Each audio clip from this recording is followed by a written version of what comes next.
शिल्पा जब ब्याह कर ससुराल आई तो एक दिन सोहन ने उससे कहा, शिल्पा मैं तुमसे कुछ कहना चाहता हूँ, या यूँ समझ लो कि कुछ मांगना चाहता हूँ। हाँ बोलो ना, क्या बात है सोहन। शिल्पा मैं जानता हूँ तुम कितनी ज़्यादा पढ़ी लिखी हो और आजकल हर लड़की अपने पैरों पर खुद खड़ी होना चाहती है।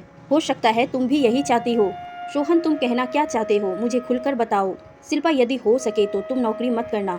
माँ का पूरा जीवन ही बीत गया सबके लिए करते हुए। मैं चाहता हूँ कि उन्हें भी अपनी बहू के आने के बाद थोड़ा आराम मिले। मैंने देखा है शिल्पा, पहले हमारा संयुक्त परिवार था, चाचा चाची ताऊ ताई और सबके बच्चे साथ ही रहते थे। जब तक वो साथ रहते थे तब तक ताई और चाची हमेशा काम से जी चुराती थी और पूरा काम माँ के ऊपर ही आ जाता था। काम वाली क्यों नहीं लगाई सोहन? काम वाली तो सिर्फ बर्तन और पोछा करने के लिए ही थी न शिल्पा, लेकिन घर में कितने काम होते हैं तुम तो जानती ही होगी। परिवार यदि संयुक्त है तब तो पूछो ही मत। माँ को हमेशा सबने बहुत हल्के में ही ले लिया था, सब उनसे अपना काम निकलवा लेते थे। माँ बेचारी कभी भी किसी को मना नहीं कर पाई। शिल्पा काम वाली तो हम और काम के लिए भी रख सकते हैं, लेकिन दिन भर यदि माँ को तुम्हारा साथ भी मिल जाएगा तो उन्हें भी अच्छा लगेगा। शिल्पा यह कोई ज़बरदस्ती नहीं है, यह केवल मेरी मन की बात है जो मैं चाहता हूँ। मगर यदि तुम ऐसा नहीं करना चाहती तो कोई बात नहीं, माँ तो जब तक उनके हाथ पाँव चलेंगे सब संभालती ही रहेगी। शिल्पा ने कहा, यदि ऐसी बात है तो मैं नौकरी के बारे में कभी सोचूंगी ही नहीं, मैं उनका पूरा ख्याल रखूंगी। सोहन ने खुश होते हुए कहा, थैंक यू शिल्पा, लेकिन तुम घर से जो चाहो कर सकती हो, जिसमें तुम्हें रुचि हो।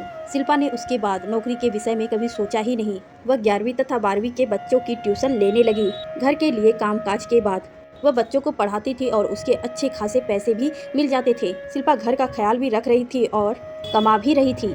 वंदना और शिल्पा बड़े प्यार से मिलजुल कर काम करते थे। इसी बीच वंदना के छोटे बेटे मोहन का विवाह तय हो गया। मोहन को काफ़ी समय से अलका नाम की लड़की पसंद थी और दोनों शादी करना चाहते थे। जब वंदना को पता चला तो उन्होंने अजीत से कहा, अजीत को लव मैरिज से कोई आपत्ति नहीं हुई। अजीत ने कहा, बस लड़की ऐसी हो जो हमारे परिवार में निभ जाए, तुम्हारी तरह शिल्पा का हाल ना हो, बस ठीक है। चलो फिर करो तैयारियां। अलका और मोहन का विवाह हो गया। वंदना केवल इतना चाहती थी कि जैसे शिल्पा परिवार में घुल गई है वैसे ही अलका भी घुल जाए, लेकिन वैसा नहीं हुआ। छोटी बहू अलका शिल्पा से एकदम अलग थी। अलका ने पहले दिन से ही अपना रंग दिखाना शुरू कर दिया। वह बहुत कामचोर थी, रोज आराम से सोकर उठती, अपने कमरे से बाहर आती और डाइनिंग टेबल पर बैठ जाती। ऑफिस के लिए सोहन और मोहन के साथ अब अलका का भी टिफिन तैयार होने लगा। रात के भोजन के समय भी अलका मदद करने नहीं आती थी, अपने कमरे में जाकर आराम करने लगती। सभी यही सोचती कि अभी नई है, सब सीख जाएगी। यह सब देख वंदना के अंदर ज्वाला जल रही थी। वह महसूस कर रही थी कि शिल्पा अकेली ही पिसती जा रही हैं। वंदना घर की शांति भंग नहीं करना चाहती थी, लेकिन वह इस शांति के चक्कर में शिल्पा के साथ भेदभाव नहीं होने दे सकती थी। वंदना ने सोचा वह खुद अलका से बात करेगी। शिल्पा की तरफ जब भी वंदना देखती तो उसे उसके रूप में वह स्वयं ही दिखाई देती, कलहू के बैल की तरह जुटती हुई। एक दिन वंदना ने अलका को आवाज़ लगाते हुए कहा, अलका बेटा जरा मेरे कमरे में आओ। अलका पहुंची और बोली, हाँ माँ बोलो ना, ऐसी क्या बात है। देखो अलका, हमारे घर में हम सब एक संयुक्त परिवार में रहते हैं और यहाँ पर सभी का कर्तव्य है कि सब मिलजुल कर काम करे। किसी एक पर काम का बोझ डाल देना सही नहीं है, तुम्हें भी हाथ बटाना चाहिए। माँ हाथ तो बटा रही हूँ, मैं ऑफिस जाकर बाहर का काम संभाल लेती हूँ और शिल्पा जी घर का। नहीं बेटा, तुम नौकरी अपनी खुशी के लिए कर रही हो। शिल्पा भी तुम्हारी जितना पढ़ी लिखी है, पर घर की जवाबदारियों के कारण उसने नौकरी नहीं की। तो माँ एक काम वाली और रख लेते हैं ना, पैसे में दे दूंगी। बात पैसों की नहीं है, सबने शुरू से घर का अपने हाथों से बना हुआ स्वादिष्ट भोजन ही खाया है। ठीक है माँ, मैं आपकी बातों का ध्यान रखूंगी। गुस्से में तिलमिलाती अलका अपने कमरे में चल गई। मोहन ने उससे कहा, क्या हुआ अलका, बड़ी गुस्से में लग रही हो। अब तुम्हारे घर में मुझे ताने मिलने लगे हैं, मैं काम नहीं करती हूँ। अरे तो काम वाली रख लो ना। हाँ मैंने भी कहा था, माँ ने इनकार कर दिया। मैं बात करूँगा माँ से। तुम मूड ठीक करो। हफ्ता यूं ही गुजर गया। अलका ने वंदना की बातों पर कोई ध्यान नहीं दिया। मोहन ने वंदना से कहा, माँ अलका कह रही थी कि माँ काम की वजह से उससे नाराज है। मोहन, मैं नाराज नहीं थी, प्यार से समझा रही थी कि एक के कंधों पर पूरा काम नहीं होना चाहिए। माँ तो एक नहीं 2 काम वाली रख लो। मोहन तुम चिंता मत करो, मैं सब संभालूंगा। तब तुरंत ही शिल्पा उसके पास आई और कहा, अरे छोड़ो ना माँ, अलका अभी छोटी है। बेटा यही गलती तो मैंने भी की थी, इसलिए सभी ने मेरा फ़ायदा उठाया। मैं हमेशा पिसती ही रही, वो सब अपने परिवार के साथ घूमने जाते रहे। सब कहते वंदना बहुत अच्छी है, घरेलू है। बेटा मैं नहीं चाहती कि ये सब तुम्हारे साथ भी हो, पर माँ इस तरह घर में कलह होगी और परिवार टूट जाएगा। लेकिन आज की कोई है हमारे साथ, शिल्पा सब चले गए ना छोड़कर, मेरी इच्छाएं को ताक में रखकर। नहीं माँ, हमें थोड़ा और इंतजार करना चाहिए। लेकिन वंदना ने शिल्पा के लिए अपनी चुप्पी तोड़ दी। अब वह अलका को खुद ही काम करने के लिए कहने लगी। रात को वंदना ने अलका को आवाज़ दी, अलका, शिल्पा को रोटी बनाने में मदद कर दो और सब्जी जरा काट दो। अलका नाक मुँह चढ़ा कर ही सही कुछ दिन काम करती रही। फिर एक दिन चिढ़कर बोली, माँ मुझसे नहीं होगा, आपको कहा था ना। माँ काम वाली रख लो। अब रोज की कलह शुरू हो गई। मोहन हमेशा अलका की ही तरफदारी करता। एक दिन तो अलका ने अपना गुस्सा शिल्पा के ऊपर ही उतार दिया और कहा, जीजी मैं सब समझती हूँ, आप ही माँ को भड़काते हो। शिल्पा की आंखों से आंसू बह रहे थे। वंदना को का दिमाग खराब हो गया। उन्होंने कहा, अलका तुम गलत सोच रही हो। शिल्पा ने मुझे कभी कुछ नहीं कहा, लेकिन मैं जिस चक्की में जीवन भर पिसती आई हूँ, उसी चक्की में शिल्पा को नहीं पिसने दे सकती। तुम्हें यदि ऐसा लगता है कि बिना किसी के मदद किए तुम सही कर रही हो, तो तुम मोहन को लेकर अलग रहने जा सकती हो। अलका ने तुरंत ही मोहन को आवाज़ लगाई, मोहन देखो, हमें तो घर से निकाला जा रहा है। मोहन ने वंदना से कहा, माँ मैं अलका का अपमान हरगिज नहीं करूँगा। अगले 4-5 दिनों में मोहन ने रहने के लिए अलग मकान ढूंढ लिया। अलका और मोहन को जाते समय शिल्पा ने उन्हें रोकने की कोशिश की। उसने कहा, अलका प्लीज़ मत जाओ, हम मिलकर रहेंगे ना।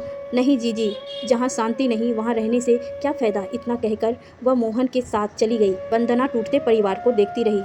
अजीत शांत थे कि ये महिलाओं का आपसी मामला है। अलका अलग तो चली गई, लेकिन अब अकेले ही घर की सारी जिम्मेदारी उस पर आ गई। दूध, सब्जी, भाजी, अनाज सब उसे ही ध्यान रखना पड़ता। वहाँ तो यह सब शिल्पा देख लेती थी। अलका ने कुछ दिन शौक में कर लिया, लेकिन अब उसको परेशानी होने लगी। काम वाली बाई ढंग से काम नहीं करती, उस पर भी नज़र रखनी पड़ती थी। खाना बनाने वाली के हाथ का खाना ना मोहन को भाता, ना अलका। वंदना और शिल्पा के हाथों का बना स्वादिष्ट खाना उसे दोनों समय याद आता। मोहन को अब अपने परिवार की जुदाई बहुत खला रही थी। अलका भी कहाँ खुश थी। एक दिन मोहन ने कहा, अलका यह तो बहुत ही मुश्किल हो रही है, काश तुमने थोड़ा समझ लिया होता। माँ थोड़ी सी मदद ही करने का तो बोल रही थी, तुम भी तो थे ना वहाँ, मुझे अकेले को दोष क्यों दे रहे हो। अब उन दोनों के बीच झगड़े शुरू हो गए। इसी बीच अलका प्रेग्नेंट हो गई। उसने अपनी मम्मी को बुला लिया। मम्मी कुछ दिनों के लिए आ गई, लेकिन वह 15 दिन रहकर ही वापस अपने घर चली गई। मोहन कई बार शाम को वंदना के पास आकर रात का खाना खाने लगा। जब उसने वंदना को बताया कि अलका प्रेग्नेंट है, तो पूरे घर में खुशी की लहर दौड़ गई। वंदना ने कहा, वहाँ उसका ख्याल रखने के लिए कोई नहीं है, यदि तुम दोनों चाहो तो यहाँ आकर भी रह सकते हो। मोहन कोई जवाब ना दे पाया। जब वह घर गया तो उसने अलका से पूछा, अलका क्या हम वापस घर चले? ये क्या बोल रहे हो? अब इस तरह जाने में क्या हमारी पहले की तरह इज्जत रह पाएगी? मैं जाने के लिए तैयार हूँ। वंदना और शिल्पा जानते थे कि अलका का अभिमान उसे वापस नहीं आने देगा। उन्होंने हर रोज़ मोहन के हाथ से अलका के लिए कुछ न कुछ उसकी पसंद की चीज़ें भेजना शुरू कर दिया। अलका ने फिर अपनी मम्मी को फ़ोन लगाना शुरू कर दिया। एक दिन अलका की भाभी ने, जया ने अपनी सास से कहा, मम्मी अलका दीदी गलत है, ऐसे में आप उनका साथ देंगी तो उन्हें कभी अपनी गलती का एहसास नहीं होगा। अलका की मम्मी ने कहा, जया तुम ठीक कह रही हो, लोग कहेंगे माँ ने अच्छे संस्कार नहीं दिए। इसलिए जब अलका ने अपनी माँ को फ़ोन करके बुलाया तो उन्होंने आने से मना कर दिया। अलका का चेहरा उतर गया। अलका की तबीयत खराब हो गई। मोहन ने वंदना से कहा, अलका बीमार है, मोहन उसे लेकर यहाँ आ जाओ, हम उसका पूरा ख्याल रखेंगे। माँ ने अलका से कहा, माँ कह रही थी कुछ दिनों के लिए वहाँ चलकर आराम कर लो। तुम्हें क्या लगता है सबको छोड़कर हम दोनों अकेले रह लेंगे? माँ पूरी जिम्मेदारी उठाने के लिए तैयार है। मोहन के इतना समझाने से अलका मान गए और 15 दिनों के लिए वो घर पर आ गए। सभी बहुत खुश थे। वंदना और शिल्पा अलका का बहुत ख्याल रख रही थी। अलका हैरान थी कि उसकी गलतियों के बाद भी वो उसका कितना ख्याल रख रहे हैं। एक दिन उसने शिल्पा से कहा, जीजी थैंक यू, आप लोग कितना कर रहे हैं मेरे लिए। शिल्पा ने कहा, हम एक दूसरे का ख्याल नहीं रखेंगे तो और कौन रखेगा। अलका अब अच्छा महसूस कर रही थी और अब वो वापस अपने घर चली गई। बीच बीच में हर रविवार मोहन और अलका वंदना के पास आते रहते थे। 9 माह के बाद अलका ने एक बेटे को जन्म दिया। 15 दिन के लिए उसकी मम्मी मीना भी आ गई।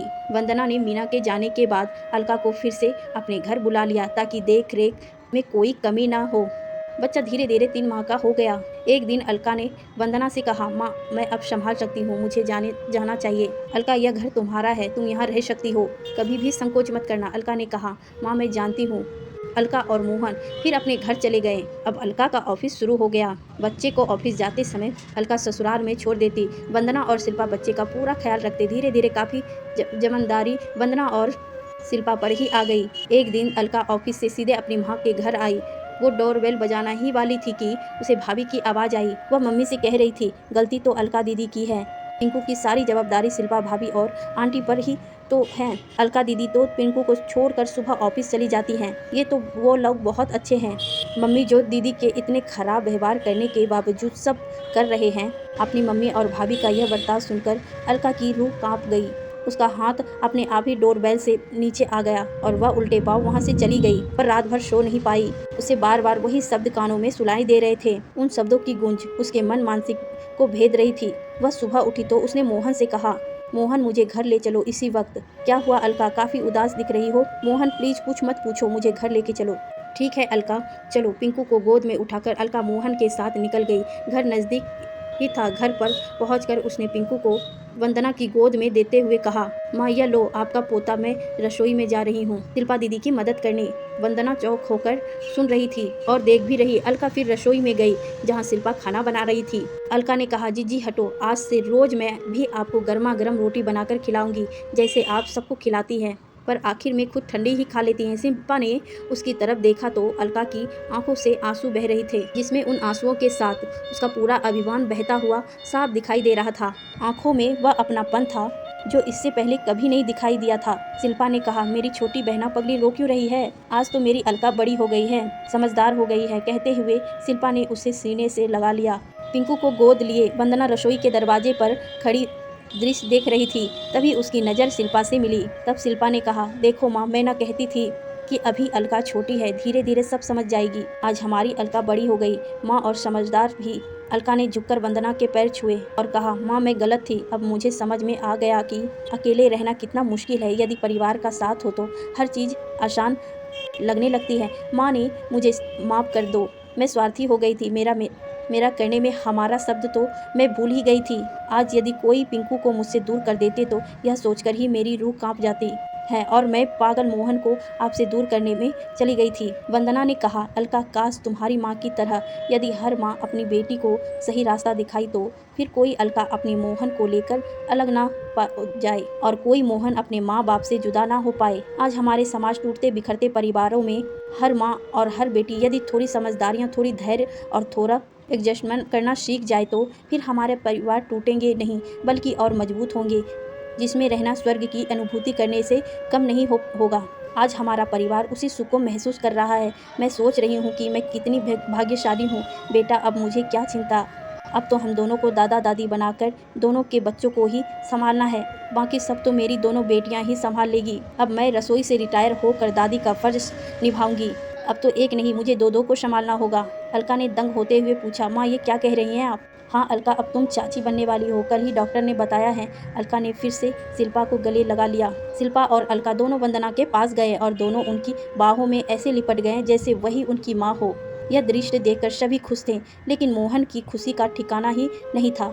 तो चलिए दोस्तों, ये कहानी कैसी लगी हमें कमेंट करके ज़रूर बताइए।